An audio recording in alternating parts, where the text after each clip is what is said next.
Welcome to the Vedanta Society of Providence Sunday service. Today we have a special guest and a special topic, but I'll introduce him after the opening prayer. So if you'd like to join me, we offer our salutations to the all-loving being who endows all beings with consciousness. We meditate on the Lord, who is the origin of the universe. Lord, thou abidest in all, thou art all, thou assumest all forms, thou art the origin and goal of all, thou art the self of all, thou art existence, knowledge, and bliss. Salutations unto thee. May the world be peaceful. May the wicked become gentle. May all creatures think of mutual welfare. May their minds be occupied with what is spiritual and abiding. May our hearts be immersed in selfless love for the Lord. Peace, peace, peace be unto all.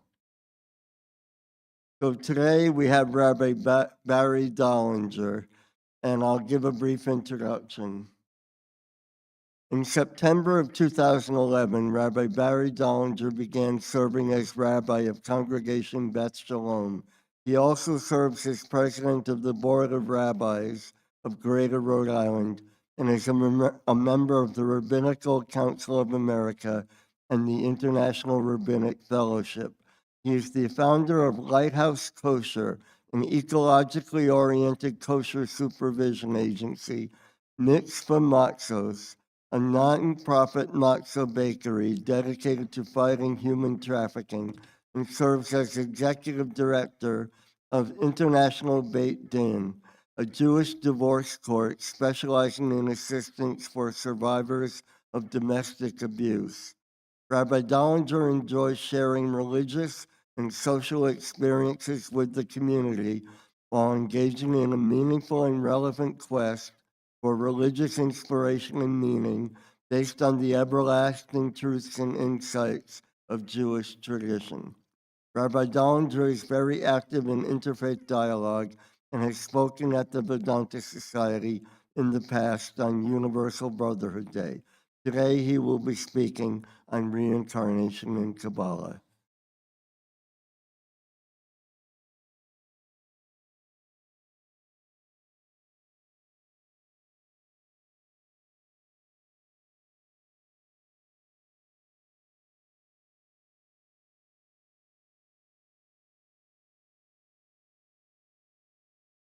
I can fix. Thank you so much for the really warm introduction. Pleasure to be back here. Great to see faces I know today. Thank you for coming out. So this is one of those topics that, as I began preparing, can everyone hear? This is one of those topics that, as I began preparing, every subject and subcategory of the presentation needed further introduction and preamble because it's all fairly technical. So I'm going to do my best today to present ideas in both a general way so that they're digestible, but also a specific way so that something tangible is being said. And I'll pause at 3 different junctures for questions, but I am coming as a representative of the Jewish faith where we proudly interrupt each other. So if you don't follow the rubric and jump in at any point, I'll probably still entertain the question. Okay. So first, it's important to know that in older Jewish doctrine, transmigration of souls, Gilgul Neshamot in Hebrew, was hotly debated, but most authorities felt that we had no such doctrine. And it's really the rise of Kabbalah, of a very specific mystical school of thought from the 12th century in Spain through the 16th century in Tzfat in northern Israel, that this doctrine becomes common, and not just common, but tied into eschatological visions of what the redemption of the world means in Jewish thought. People here may or may not be familiar with the Hasidic movement, now a kind of reactionary movement, but in its founding in the 1700s, ideas about reincarnation, transmigration of souls were important to them in a kind of popular way. And so they became common. I would say today, most Jews have some basic notion of transmigration of souls, of Gilgul Neshamot, and speaking here in a Vedanta society, I think this is an area of commonality between faiths. I'll speak a little bit about that towards the end of the talk.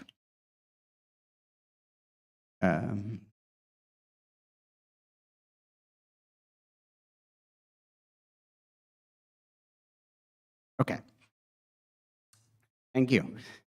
So there are three topics I want to speak about in order to speak about the Jewish Kabbalistic notion of Gilgul. And that's what I'm going to call it for the rest of the talk. But when I use the term Gilgul, I mean transmigration of souls or reincarnation. And this talk, by the way, the topic was chosen by Swami Yogatmananda said, I want you to give a talk on this. So that's why we've chosen it.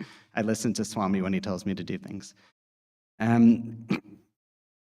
So the first introductory topic we need to think about is called Tzimtzum.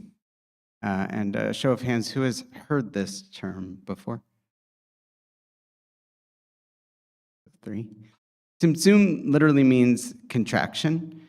And this was an original idea by a thinker named Rabbi Isaac Luria, known as the Arizal, probably the most famous preeminent Jewish mystic. He died in his early 30s in a plague. This is what he's reported to have said. We have no writings from him, but his leading student, Rabbi Chaim Vital, recorded his teachings. There is a picture of the actual notes of this teaching in the original. You can see what it looks like in the notebook, and it comes with drawings and geometry. That's what they say, yeah. That's actually a photocopy, but it's supposed to be his actual handwriting. So the Arizal actually taught in four classes, and each class had like a group leader in Tzfat. He would only teach mystical teachings in groups of about 12 or fewer, but this is one of the main recordings of it. So I'm going to quote the teaching in its original. You should know that before the emanations were emanated and the creations created, a most supreme, simple light filled the whole of existence. There was no vacant place, no aspect of empty space or void, but everything was filled by that simple, infinite light. It had no aspect of beginning or end, but was all one, pure, completely uniform light. That is what is called the light of the infinite, or in Hebrew, the Or Ein Sof.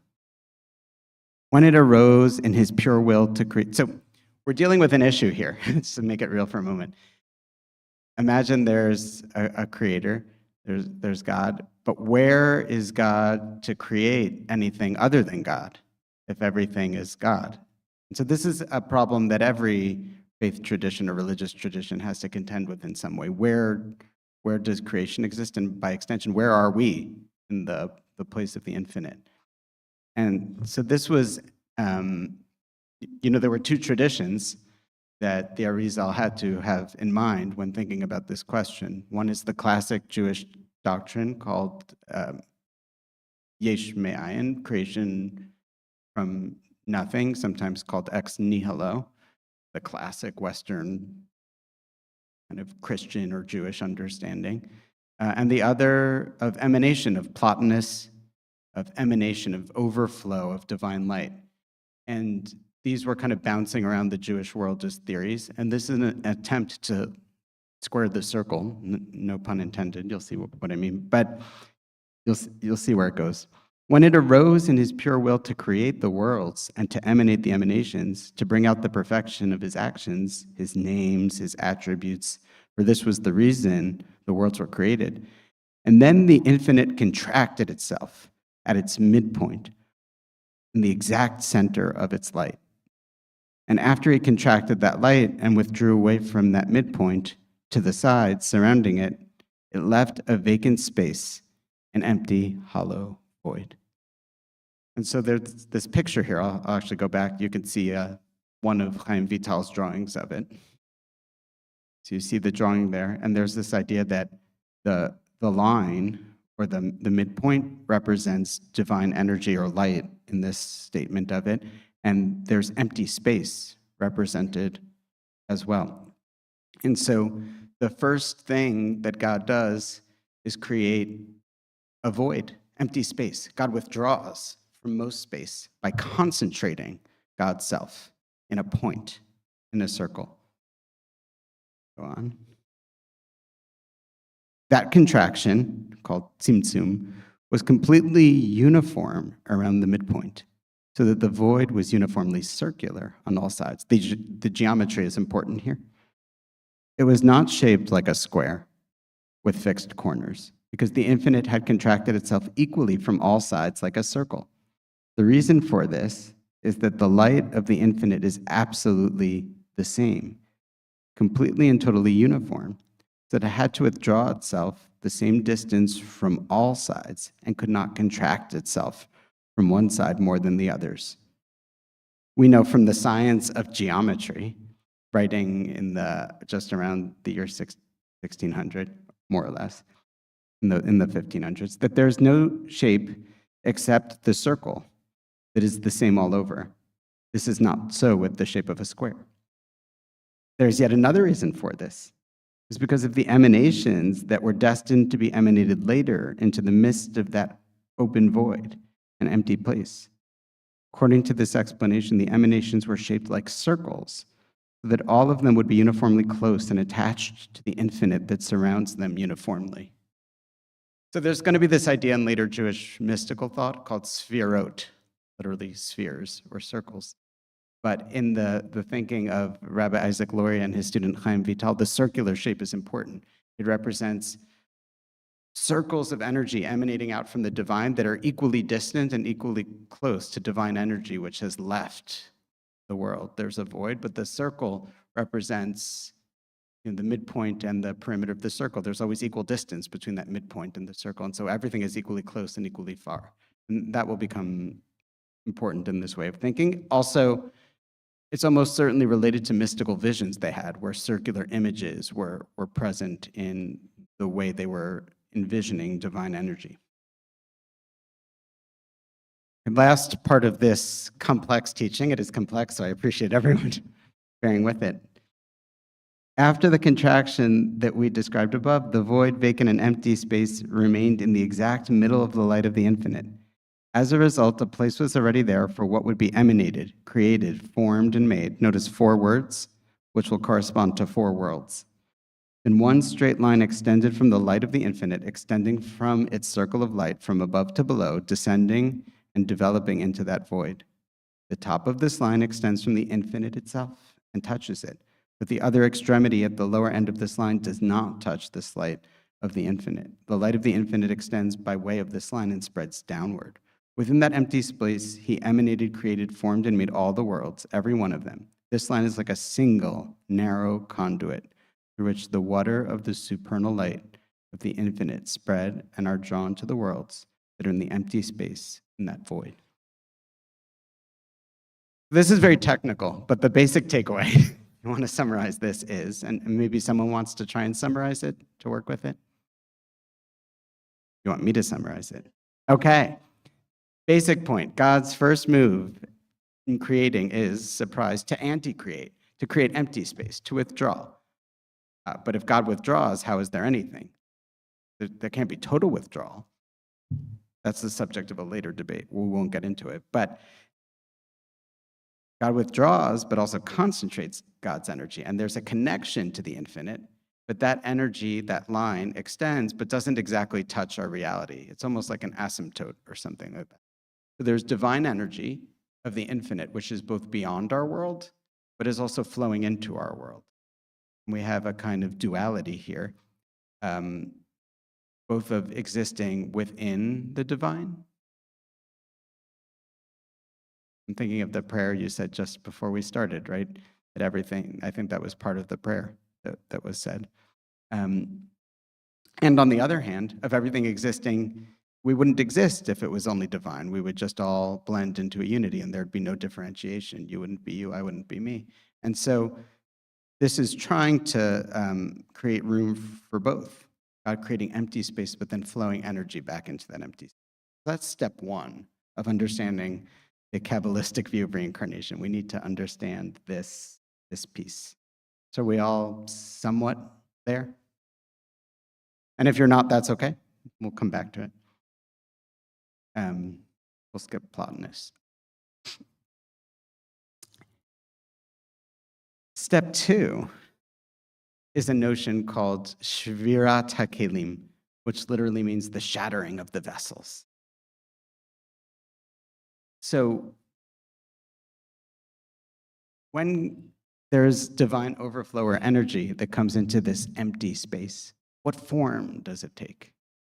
The very first form in the Kabbalah is something called primordial human, or Adam Kadmon in Hebrew. It's a being of sorts, a prototypical divine being. And the energy of Adam Kadmon has 10 spheres, which will later come to be called sphirot with different energy. Those of you who have studied Jewish mysticism may be familiar with the kind of duality and balance. Basically, it's a system of divine energy and harmony. For example, on the one hand, Chesed, loving kindness, and on the other hand, Gevura, judgment. We have loving kindness and judgment, and then we have their balance called harmony or beauty. And so it's a system of understanding different divine energies that manifest in the world and what the proper balance between them ought to be, and also of urging a practitioner to create balance through practice. But before these exist in relationship, they exist as separate lights in this form of Adam Kadmon. And the Kabbalists imagine that each of these lights has a motto, Ani Amloch, I will rule. Each urge or theurgic energy wants to be in charge, wants to dominate. None of them can cooperate or collaborate with each other. And as a result of this isolated way of existence, the divine light in them can't be held. There's kind of energy in these spheres, and in order for that energy to be spread correctly, they would need to be in relationship. But since they are not, they burst and they shatter in a kind of divine selfishness. This is a myth that's told in Kabbalah, right? So these early divine energies can't contain the light and shatter. And actually, all of existence represent the shards, called klipot in Kabbalah, of the shattered early divine lights. And so our world is, and so this is kind of by design. This is meant to occur. It's both tragic, but it's supposed to happen this way. And so our broken world, literally broken world, is supposed to be broken.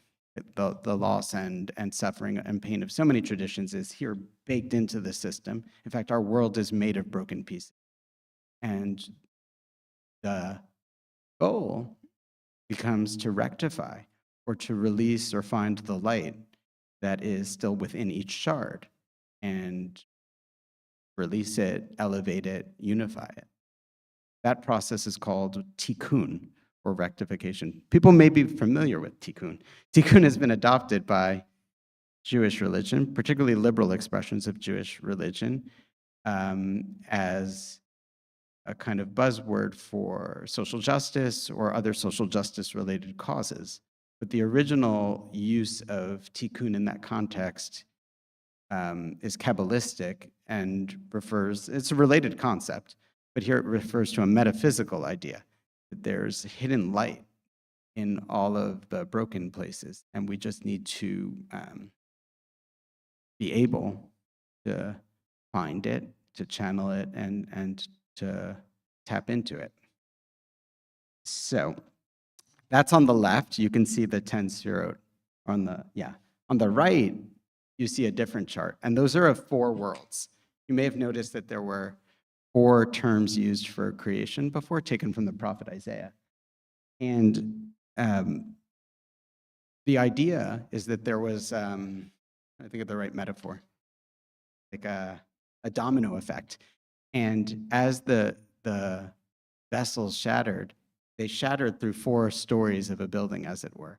Some fell here, some kept falling, some kept falling, some kept falling, until our world was formed. And so the shattering of these higher divine vessels formed the physical scaffolding and structure of the building that is our spiritual world.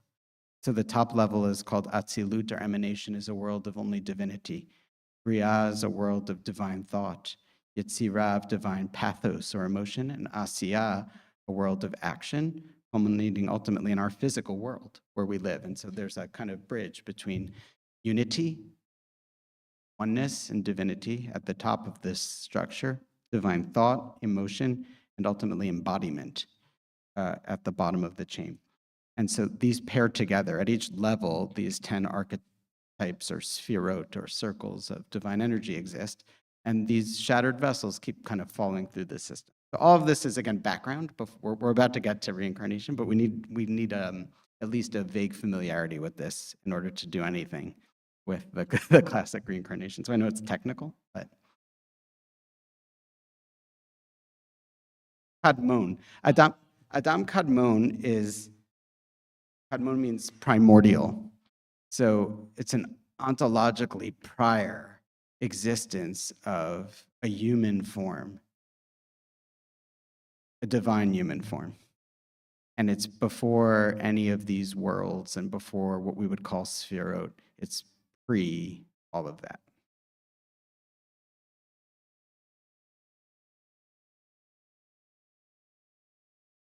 Okay, good question. Is there a consciousness to Adam Kadmon? So probably not. Everything is only in potential at that point. And so Adam Kadmon is pre-conscious, technically, if that helps.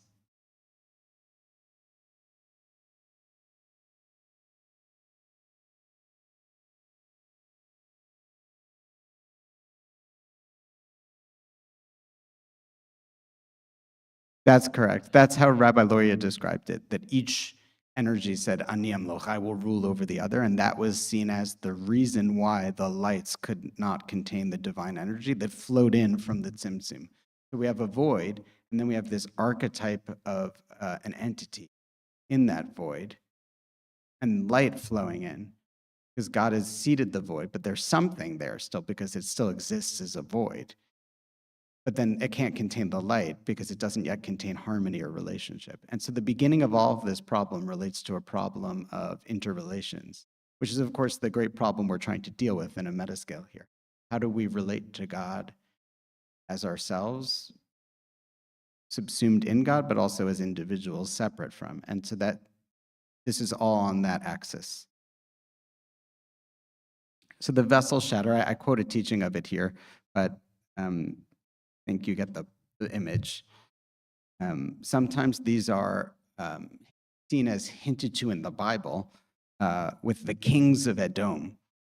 So it says in Genesis that there were these kings who reigned in the land of Edom before any king reigned over the Israelites. And the classic Kabbalistic interpretation is that before there was God or a Jewish religion, there was this shattering of vessels. That's where they see this hinted to or alluded to. I'll skip that. The Zohar is a classic Spanish mystical text, has a slightly more positive version of this. It's prior to the Lurianic version, where everything, well, I'll leave it up there so you can see it. But basically, the Blessed Holy One had to create everything in the world, arraign the world, all consists of a kernel within. We just did this for those that study the Zohar together. All consists of a kernel within with several shells covering the kernel. Right, so this kernel keeps forming the shell of another kernel, the shell of another kernel. These kernels, klipot, represent the shattering of vessels in the Zohar. This idea that our world is a kind of obstructed light. Okay, tikkun, the part you came for, I think.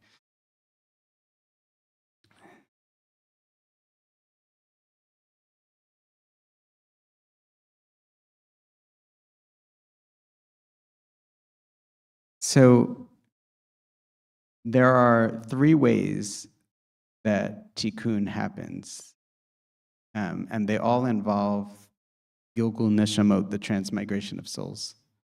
There's an idea that there are 613 mitzvot, or commandments, and every soul has to perform in its lifetimes all of the commandments. And if a soul fails to perform any of the commandments, it will come back in order to fulfill the commandments it has yet to fulfill, or to repent for the commandments it has violated, or to work on something in a past life. And this is part of the idea of tikkun. It's both individual, but it's also collective. When all of the souls are able to do that, there will be a messianic era. There will be the resuscitation of the dead. So how does that happen? So one way it happens is death. One way it happens is death. When a person dies, we're able to shed the flaws of this body and personality and have the opportunity to try again. Death is a form of tikkun, one of the three major forms of tikkun. And that's because it affords the sometimes we get stuck. I don't know about you. I get stuck in bad habits, right? Sometimes we get stuck, and we're not. All of us, I would say, by definition, get stuck in some way and are not able to perfect. Maybe you are. But so the only way, sometimes, we can try and improve, but sometimes we have to come back as a different person in order to do that. But there are two ways to do this in life. And the Kabbalists understood there are two particular times that are like death in life. One of them you could probably guess. I'll let you guess. Sleep. Sleep is like death. Here you see a Jewish mystical teaching that every single night, the spirit strips itself of that garment, the body, and descends, and the consuming fire consumes it. So here's a teaching from the Zohar that every night the soul leaves the body, and is burned, is destroyed, and reborn again. And this is considered a praise of God, that God restores or recreates us anew every morning, leading to probably one of the most famous Jewish prayers. Modeh ani lefanecha. I thank you. This is the first prayer in the morning that's classically recited. Modeh ani lefanecha melech chai v'kayam shechazarta binishmati bechemla rabba emunatecha. I am grateful to you, or before you, King, who is alive and sustains, that you returned my soul in mercy. Great is your faith. You have a lot of faith to create me again anew this morning. That is a prayer that was, we found out from Rabbi Confer, created after the Zohar, inspired by this tradition. So the Lurianic Kabbalah actually assumed that there are prayers or incantations, meditations, and visualizations that a person can do before they go to sleep to accelerate the death of their soul, so that it isn't just the regular nightly soul death, that, new day, new opportunity, but actually can cause a midlife reincarnation. This is the first teaching that I want to share, which may be surprising, which is that with effort, the Kabbalistic teaching is that it is possible to reincarnate within one lifetime, to literally become a new person. I find this jarring that someone could actually be, I know our Christian neighbors have the born again concept, but that a person could literally shed one soul and receive a new soul from Tuesday to Wednesday is shocking. I don't know if in the Vedanta tradition that is also possible.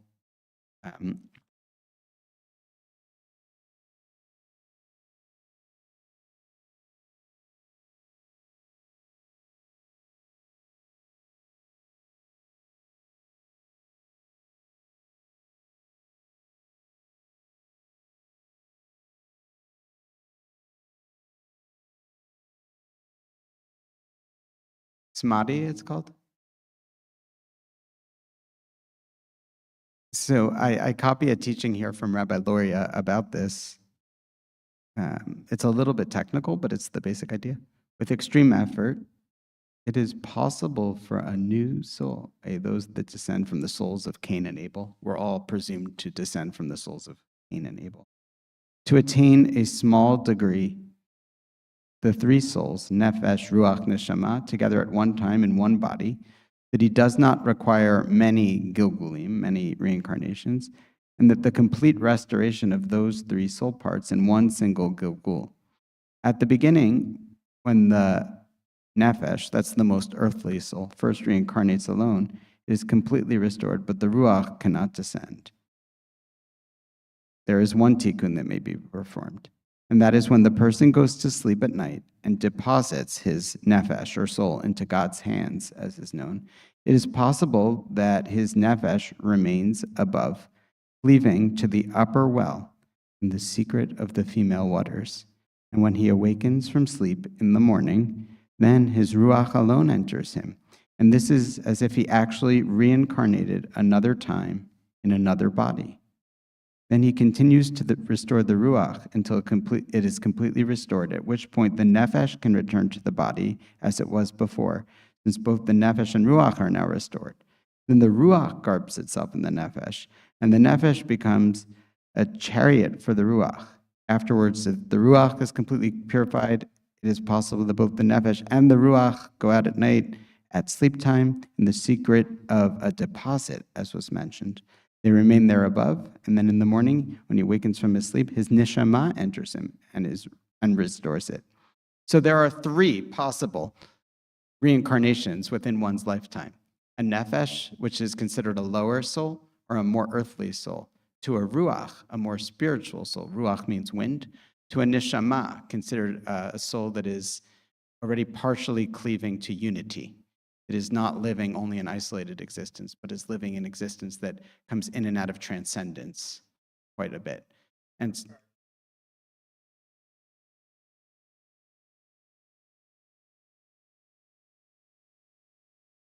okay, what is the relationship between sexual relations in this process?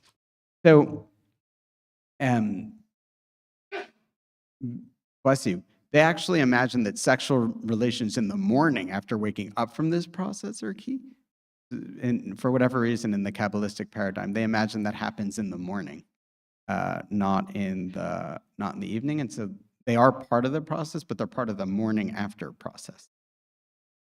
It's a post-sleep process in the way they write about it. I could say more about that. They actually have sexual relations correspond to shacharit, the morning prayer. We could discuss that. That's a whole so we get three transmigrations of the soul that are possible through the secret of the deposit, which is based on a verse, Biadcha of Kidruchi, in your hands, place or deposit. Adon is a deposit, my soul. We deposit our souls at night, and with that deposit, we can have it remain above and receive a new soul. So what do you actually have to do this? Is it something moral or ethical?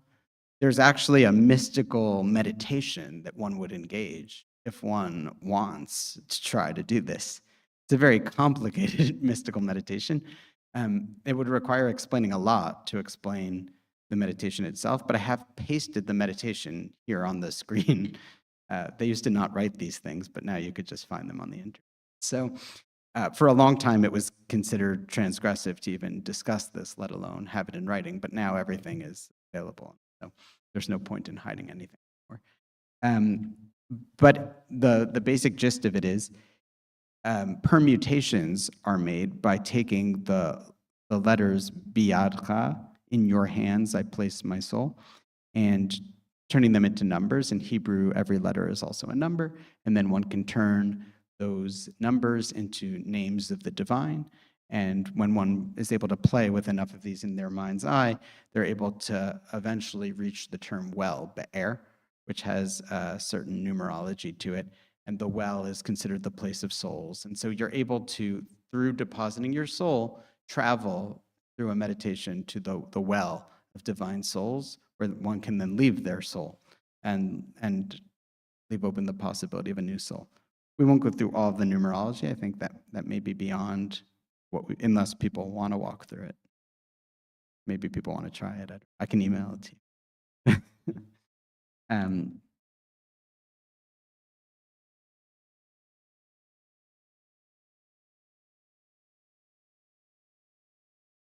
Leave it there.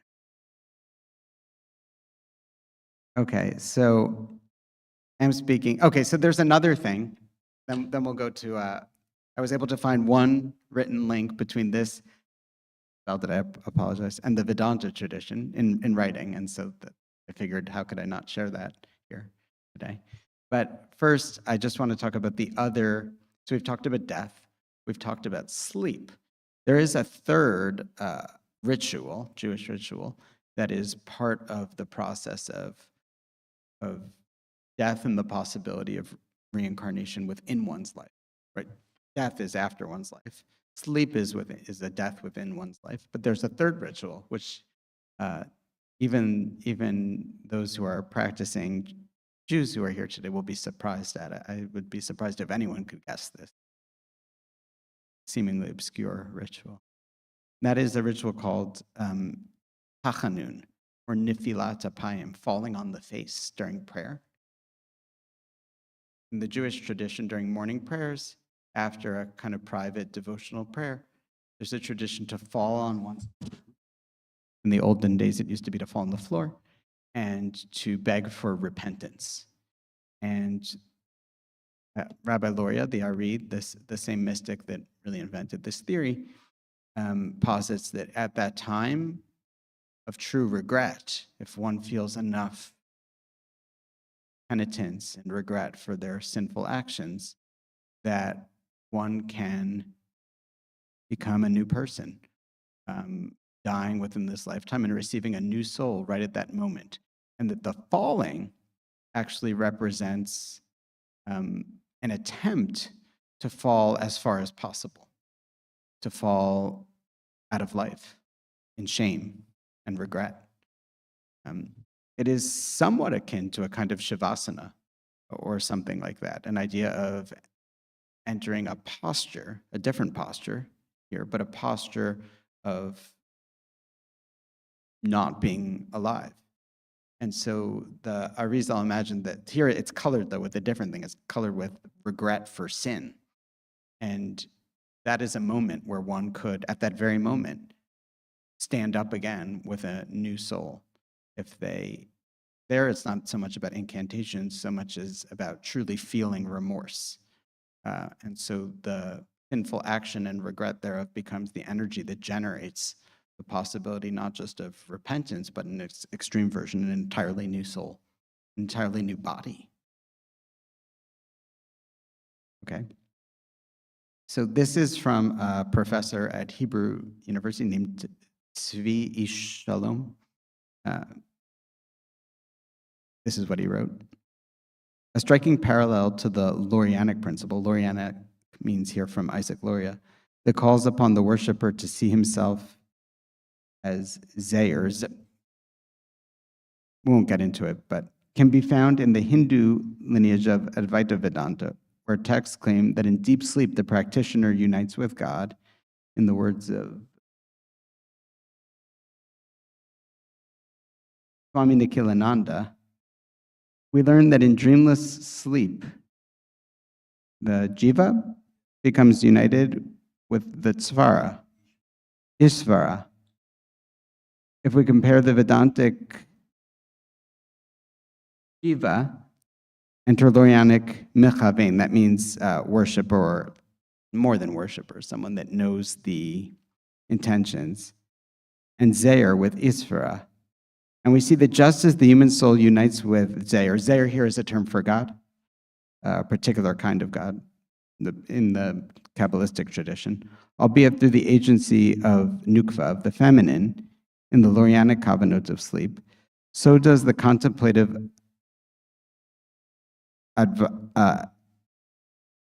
Advaitin merge with Isvara.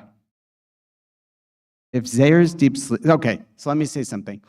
Loria imagines that when we go to sleep, our sleep energy causes Zayer, or a version of God, to go to sleep. And so because there's an emanation theory of divine energy if humans are sleeping, so we reflect a metaphysical reality of a sleeping deity. And it's actually our intentional sleep which causes the deity to go to sleep, which causes a kind of dismemberment of the divine body, where the divine mind and divine soul and divine body are disconnected, that creates these openings. And so I don't know if you're following what I'm saying, but there's a kind of stacking of energy that can occur, which is why there's great possibility of reincarnation at sleep, that our sleep done with intention and understanding of the divinity within us can actually generate sleepiness in God, which can then cause our souls to kind of fly away to a higher place and eventually kind of knock on the higher places where souls come from. So that's what they're talking about here when they...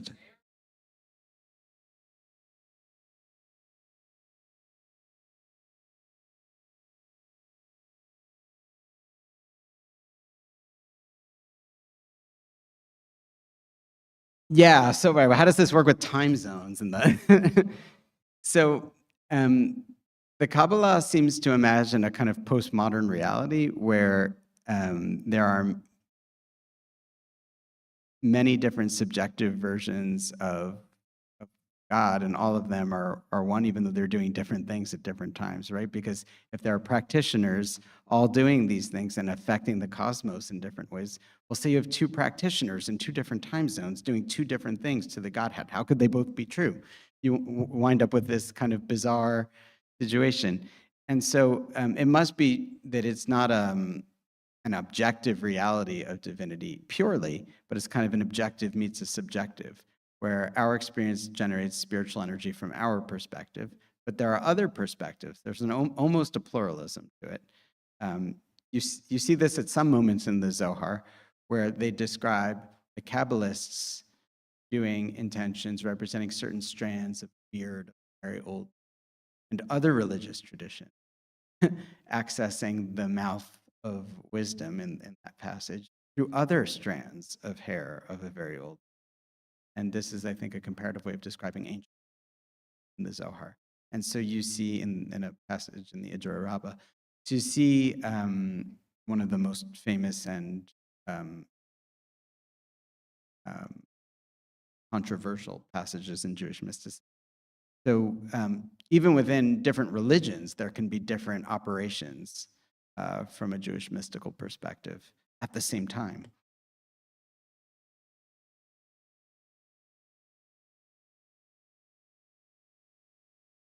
Query how much relativity factors in here also in terms of Einstein and space-time, and kind of what does it mean for things to be happening in time, and then vis-a-vis these kind of processes.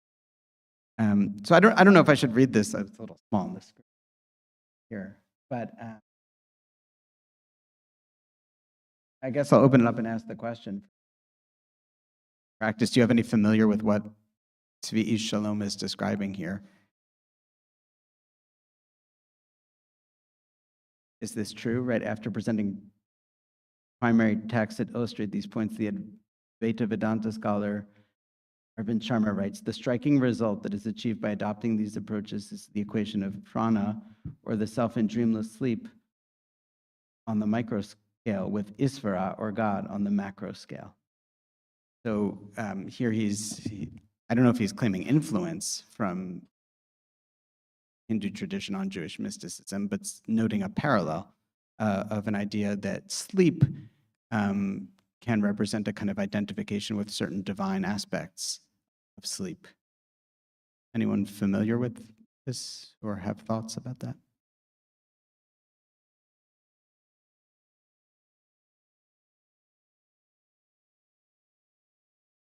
I guess one of my questions is, in all these models of reincarnation, do you have something is constant, what you acquire again? Like soul, you said there are three parts of the soul, like lower to higher parts. So when you acquire a new body after death versus sleep versus, when you repent, so what changes and what remains constant? Is that a way to try to understand reincarnation? That's a good question, right? If one sleeps and wakes up, they write that there's a new body. Of course, it's hard to understand what that means. It looks like the same body. So, but there seems to be an understanding here that, okay, here's what I'll say.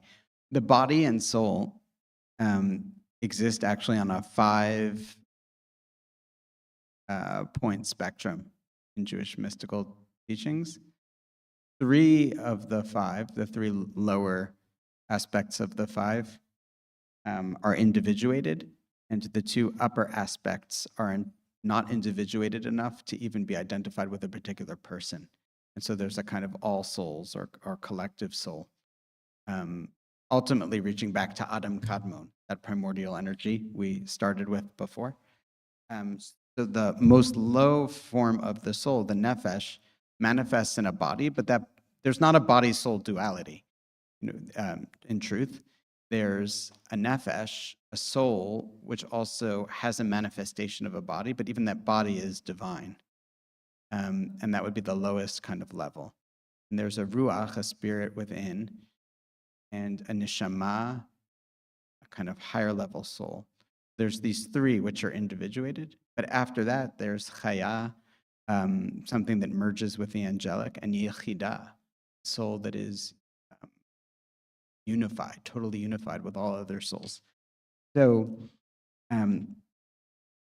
when we say that there is a Gilgul, or reincarnation, and I think you saw this in maybe the teaching I quoted from it, there's a kind of, each of the layers needs to reincarnate with all of the other layers. So even the body, when the nefesh reincarnates at the lowest level, even the body is becoming a new body.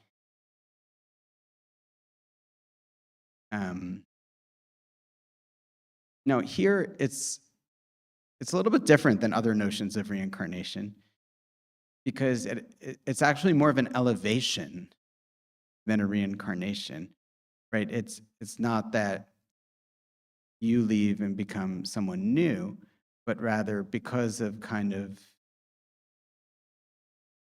in this case, shortcutting,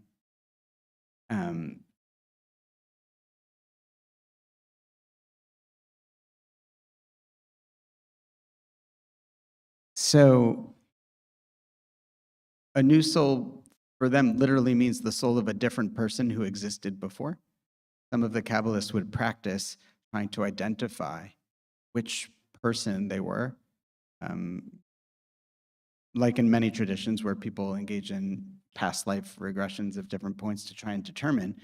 So, for example, Rabbi Loria would tell people which souls of which people they were before, or which animals. It wasn't only human to human. And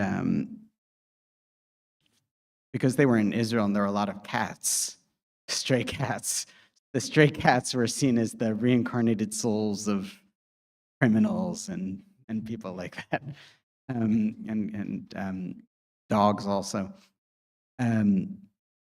So to have a new soul literally means to have the energy of a different prior person who existed that was not in you before come, and a higher person, this sense of it, something from higher within the Godhead is what we mean by higher, come into you. And so there would be all kinds of new insights and understandings, a new personality.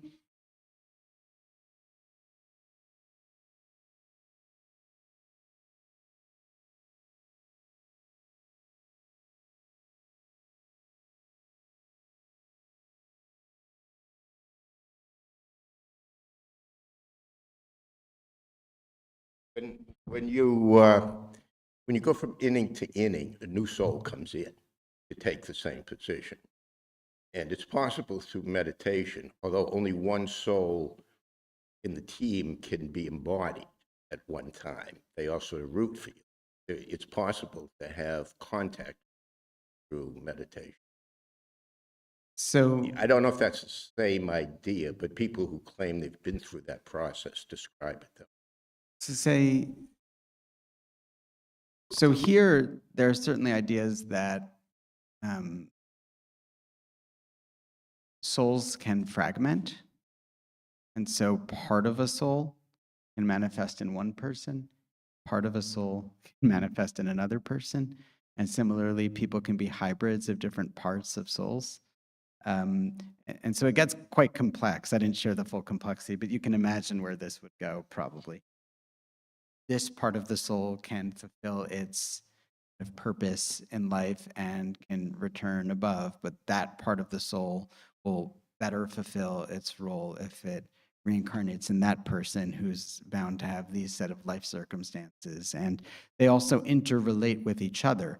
People that interacted in past lives in these teachings tend to come back in proximity to each other or fated to meet each other again, to replay episodes, to try it better this time. And so there's a kind of, it's not quite a God who's playing with it. It's a little more organic than that because it flows from this well, this air. That's the imagery they keep using. Souls flow from a well rooted in Bina, the divine mother above, and they imagine the souls flowing out from there. But there's a kind of fate to the way souls reincarnate that can have a lot of complexity in terms of switching, trading, parts. Anything that can seem to make this system work better exists in the thought process.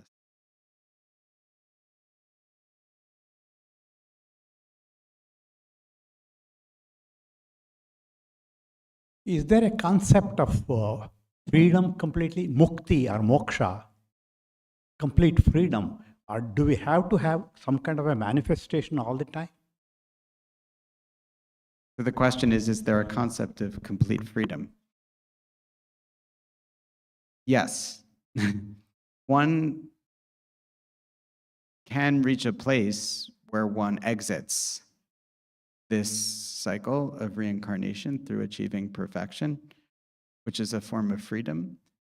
That leads to, it takes on a particular Jewish twist where it leads to resuscitation of the dead or the resurrection of the dead in the end of days, something called Tchiyat HaMetim. So in this thinking, when one reaches that place, one then kind of waits or pauses until the resurrection of dead is. But there, the resurrection of the dead, in this way of thinking about it, isn't that all of the people that lived before suddenly live again. That's not what it is. It's rather a kind of party of all of the perfected souls joining together into one unity and morphing into a unity of divinity. There's almost a monism to it in the descriptions in Lorianic Kabbalah. So much so that Tzvi Shalom, this professor, wrote an essay about how the Lorianic notion of resurrection of the dead is kind of a way of leaving the dualism of the Kabbalistic system into a kind of purely unified. So it's not the way it sounds exactly. It's something a little more, but so there's a complex version of freedom, which involves coming back at this time. It's collective. No one can be individually free until everyone is kind of free in this system, but one can be waiting or kind of paused in time, waiting for other souls to perfect themselves, and then one would not get reincarnated. Does that answer the question?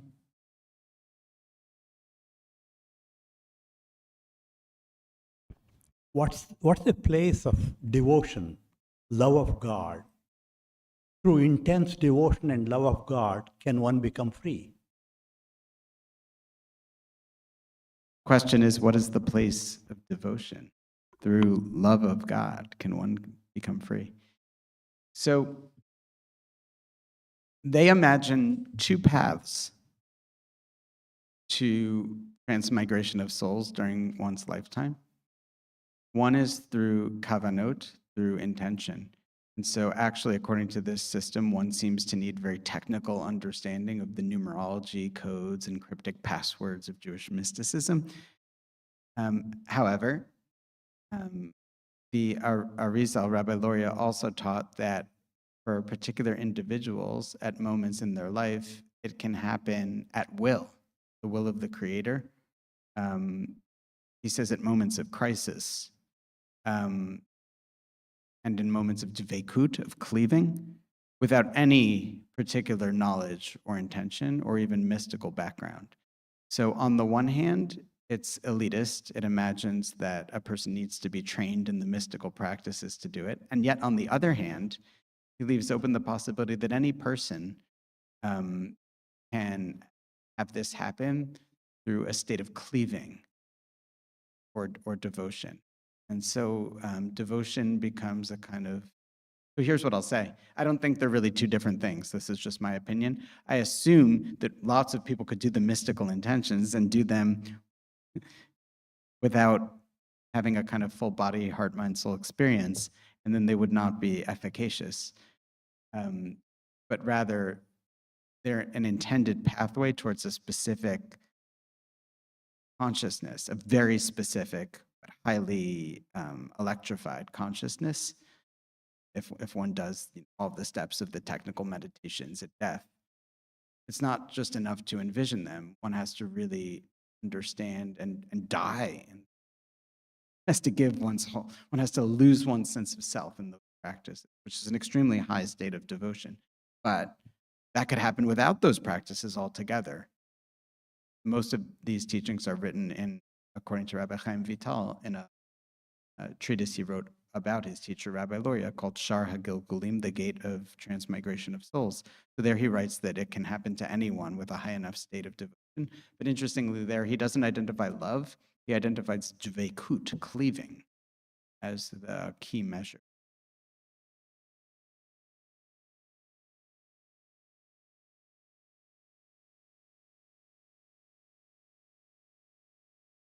Oh, wait, hold that question. I want to say one more thing. The Hasidim, the Hasidic tradition, understood something else, that another path of tikkun, not necessarily of transmigration of souls, but of tikkun, of releasing light hidden, because all of this is about freeing light that's kind of hidden and brightening the world. So they imagined that all physicality is full of light, and they actually used the metaphor of a baby bird that dies in an egg. Where does its soul go? They asked. And if you imagine there's a baby bird in an egg, but it doesn't live. So where does the soul leave the egg? And they said, well, it leaves the same way it got in. And they taught that that's a metaphor for the shell of the egg is like the klipot, the kernels or the broken shards of glass, the things that hide light. And we actually need to go into places of physicality which could kill us, which are dangerous spiritually, and go into those places in order to be able to elevate. So this metaphor became translated for the lay folks.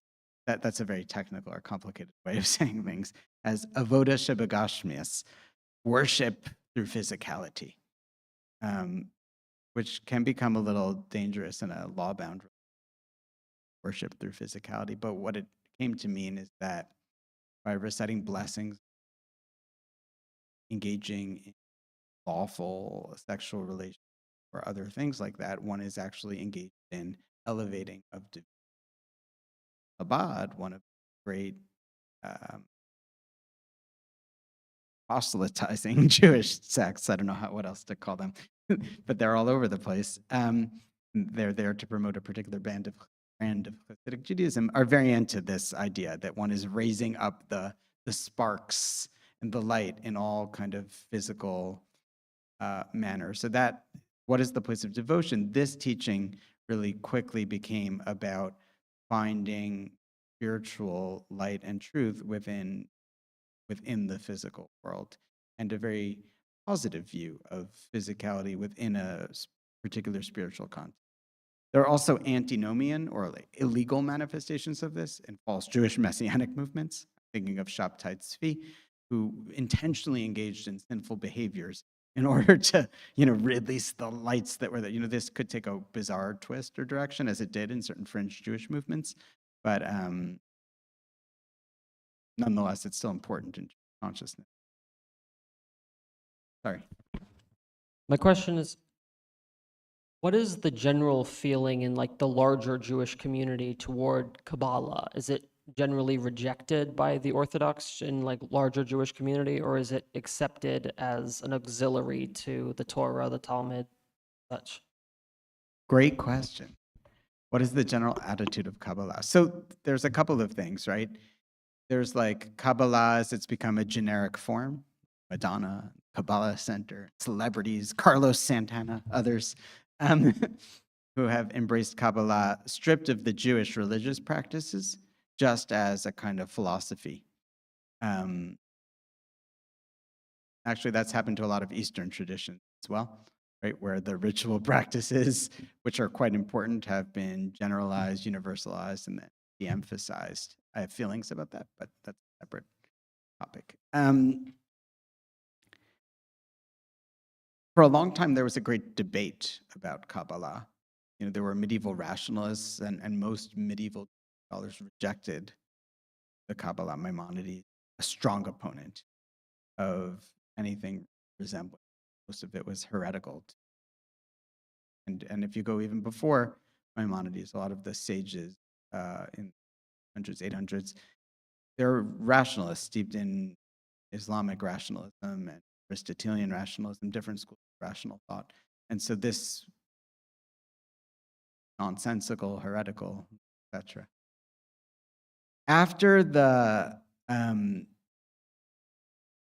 Lurianic Kabbalah, there was a split where there were Hasidim, people that were very into a popularized and psychologized version of Kabbalah, and Mitnagdim, people that opposed that.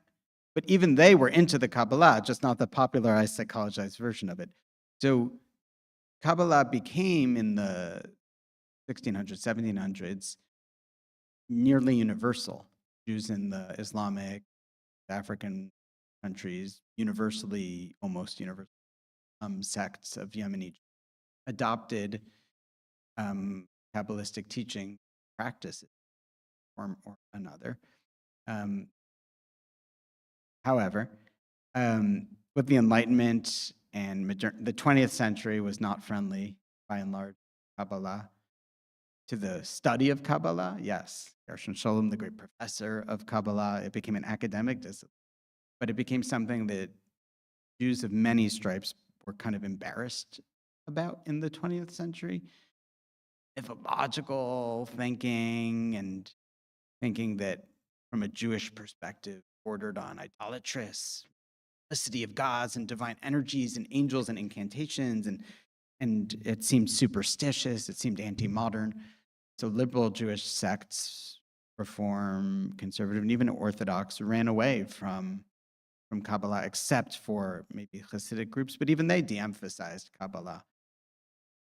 In the last 20, 30 years, I think there's been a dramatic resurgence of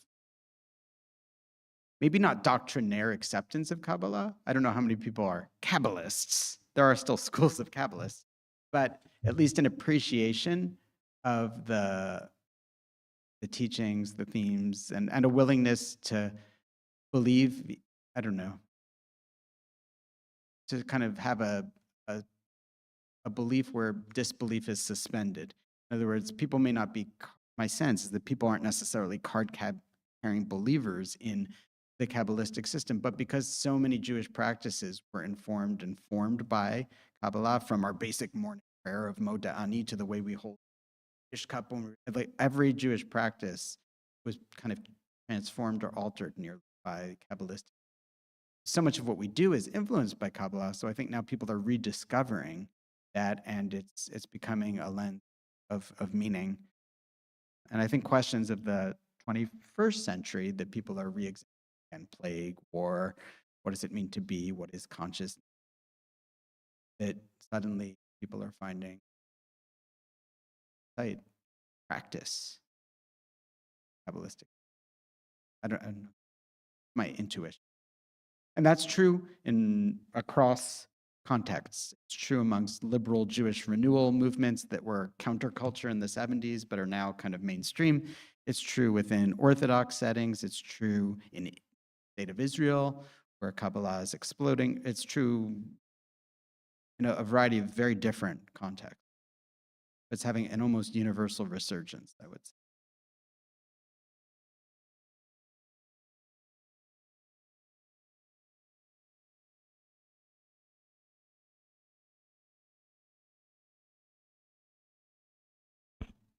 Expanding on that thread for a minute. So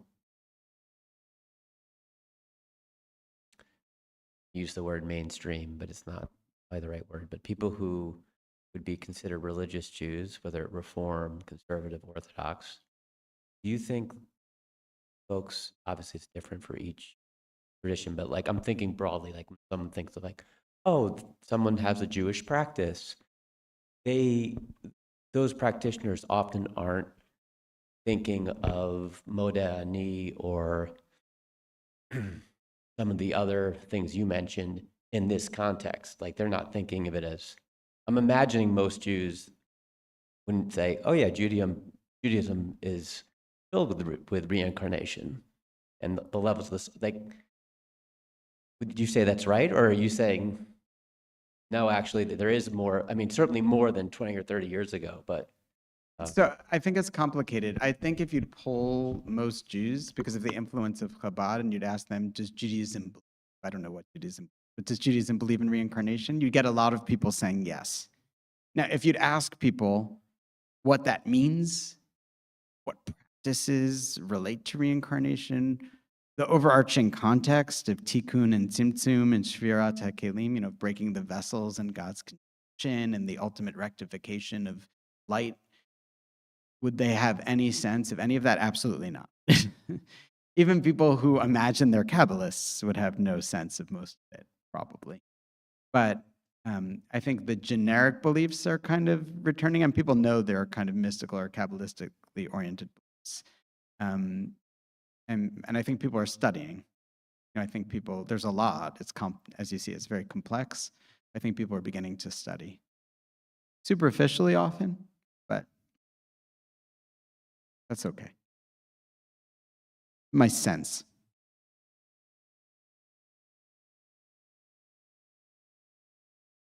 In conclusion, I just wanted to thank everyone. I hope this was helpful.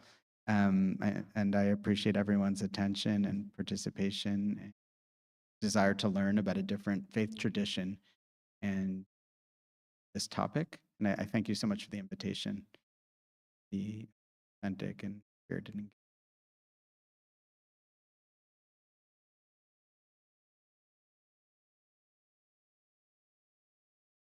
Okay, thank you, Rabbi Dolinger.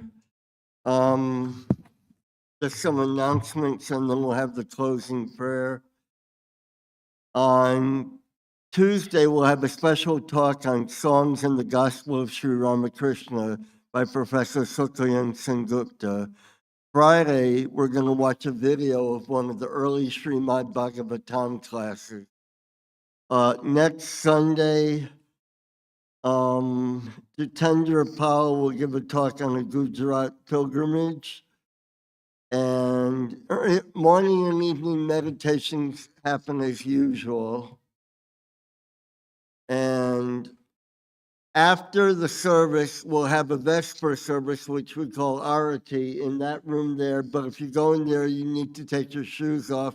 And then we'll have a soup supper afterwards, which you're all invited to come to. And if Rabbi Dolinger and his family want to stay, we can talk with him afterwards if you can. And the closing prayer. May the divine, you can all join in. May the divine, who is Father in heaven of the Christians, Holy One of the Jewish faith, Allah of the Muslims, Buddha of the Buddhists, Tao of the Taoists, Great Spirit of the Native Americans, Ahura Mazda of the Zoroastrians, and Brahman of the Hindus, lead us from the unreal to the real, from darkness to light, from death to immortality. May the all-loving being manifest himself unto us and grant us abiding understanding and all-consuming divine love. Peace, peace, peace be unto all. And Rabbi Dolinger, we hope you come again sometime.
Breaker of all our worldly bondage and the truth by all, we adore you too. Endless Lord, assuming human form. Endless Lord, assuming human form, transcendent yet filled with love. You free us from the stain of sin and ornament our world. Consciousness is upon your eyes, always purified by knowledge. Your eyes, always purified by knowledge. Looking at them, illusion is gone. Ocean of shining love and feeling, ever inebriated in your infinite love. Your feet always dear to your devotees. Your feet always here to your devotee. I'm about to cross this world.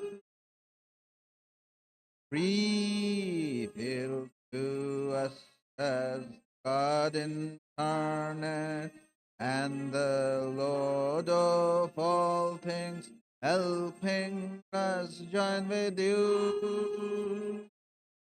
Your mind's always set in the divine light. Your mind's always set in the divine light. This we can see through your grace. Destroyer of our worldly sorrow and compassion soul, infinite is your word. Your life offered for the world's deliverance. Your life offered for the world's deliverance, saving us from darkness and fear. Renouncer of all lust and lucre, therefore you are always earning and life. God of monks, you are the best of men. Lord of monks, you are the best of men. Grant to us pure love for you. You're fearless and you're free from doubting, with your mind very firmly resolved.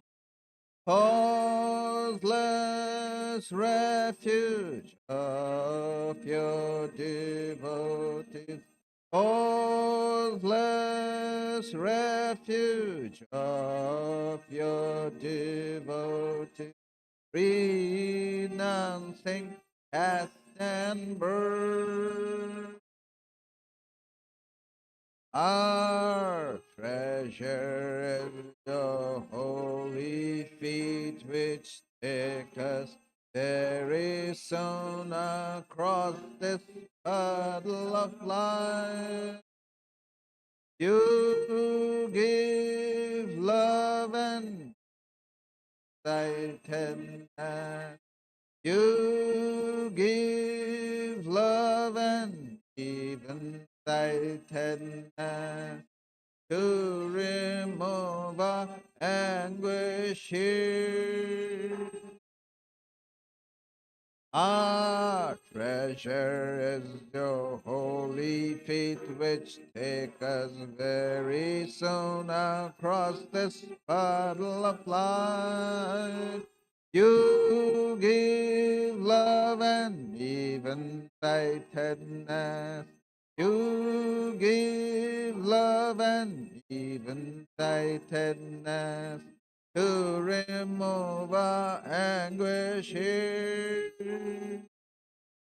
Greetings to you, O Lord, beyond both speech and mind. Greetings to you, O Lord, beyond both speech and mind. Yet you are the basis of both. O Lord, yet you are the basis of both. Great light of all lights, blazing in the heart's gate. Great light of all lights, blazing in the heart's gate. Darkness is destroyed by your light. O Lord, darkness is destroyed by your light. Greetings To you, O Lord, beyond both speech and mind, greetings. To you, O Lord, beyond both speech and mind, yet you are the basis of both. O Lord, yet you are the basis of both. Great light of all lights, blazing in the heart's gate. Great light of all lights, blazing in the heart's gate. Darkness is destroyed by your light. O Lord, darkness is destroyed by your light. Lang Ranga Bhanga, these are all the sounds of Mridanga. Lang Ranga Bhanga, these are all the sounds of Mridanga. Spiritual songs, devotees are singing for your worship divine. Spiritual songs, devotees are singing for your worship divine. Jaya, Jaya, for your worship divine. Haru, Haru, for your worship divine. Shiva, Shiva, for your worship divine.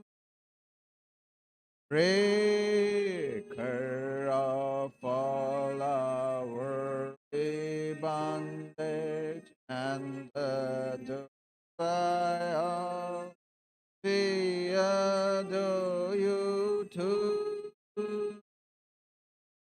Jai Shri Guru Maharaj Ji Ki Jai.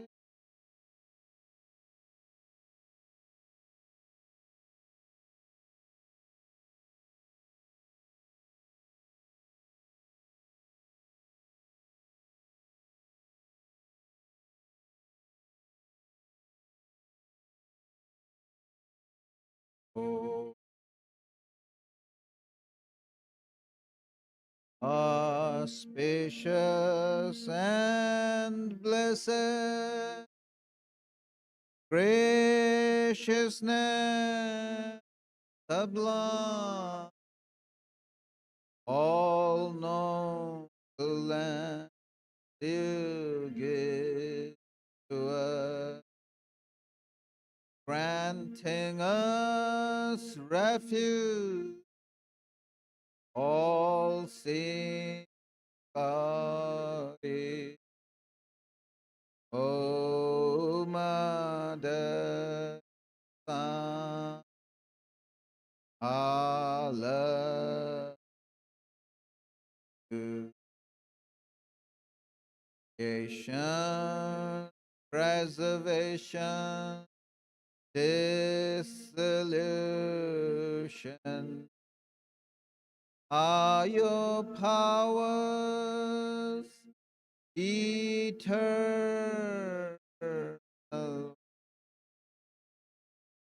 Nature's real basis, nature's essence. O Mother Divine, Allah, we come seeking refuge from anguish. Be our Savior through your deep concern. All our suffering, remove, God, O Mother Divine, Allah, to victory.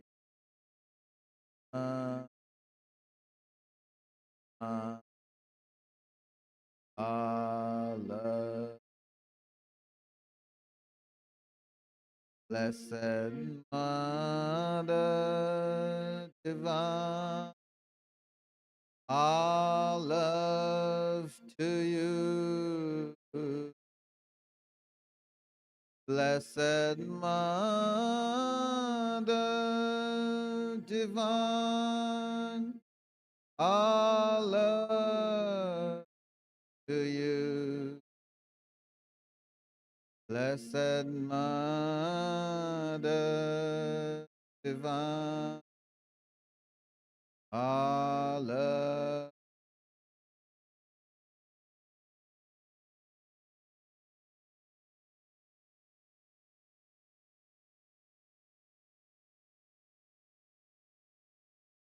Jai Shri Ram Krishna Dev Ki Jai. Jai Shri Sarda Devi Ki Jai.